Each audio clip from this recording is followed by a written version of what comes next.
So ఏపీలో వచ్చేసరికి ప్రస్తుతానికైతే ఏమీ ఎగ్జామ్స్ కూడా ఏమీ లేవు. ఇక డిప్లొమా రిజల్ట్స్ ఒకటి ఫస్ట్ ఇయర్ వాళ్ళు అంటే C23 వాళ్ళు రావాల్సి ఉన్నాయి. ఇక మిగతా వాళ్ళ క్లాసులు స్టార్ట్ అయినా క్యాంపైన్ల గురించి ఫుల్ ఫ్లెడ్జ్ గా జరగట్లేదు. కౌన్సిలింగ్లు అయితే జరుగుతూ ఉన్నాయి. ఇట్లాంటి పరిస్థితుల్లో వచ్చేసరికి రేపు ఏపీలో రాష్ట్ర వ్యాప్తంగా అయితే బంద్కు అయితే వీళ్ళు పిలుపునిచ్చారు స్టూడెంట్స్ యూనియన్ వాళ్ళు.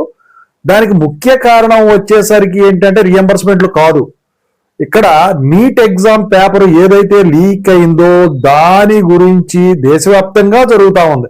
సో ఆ బంద్నే ఇక్కడ కూడా ఇంప్లిమెంట్ చేయడానికి స్టూడెంట్స్ యూనియన్స్ ఈ బంద్కైతే పిలుపునిచ్చాయి. మరి మీ కాలేజీలో వచ్చేసరికి రేపు హాలిడే ఇచ్చినట్టు ఏమన్నా సర్కులర్ వచ్చిందా? కింద కామెంట్ సెక్షన్ లో తెలియజేయండి. అదే డిప్లొమా పరంగా అయినా కానివ్వండి, బీటెక్ పరంగా అయినా కానివ్వండి, బీఫార్మసీ పరంగా అయినా కానివ్వండి. ఎందుకంటే స్టేట్ బంద్ రేపని చెప్పేసి చెప్పడం అయితే జరిగిందనమాట. మరి మీ కాలేజీకి కనుక అఫీషియల్ కనుక వచ్చినట్టయితే మీకు సర్కులర్ రూపంలో ఈవినింగ్ కల్లా చెప్తారు. ఓకేనా?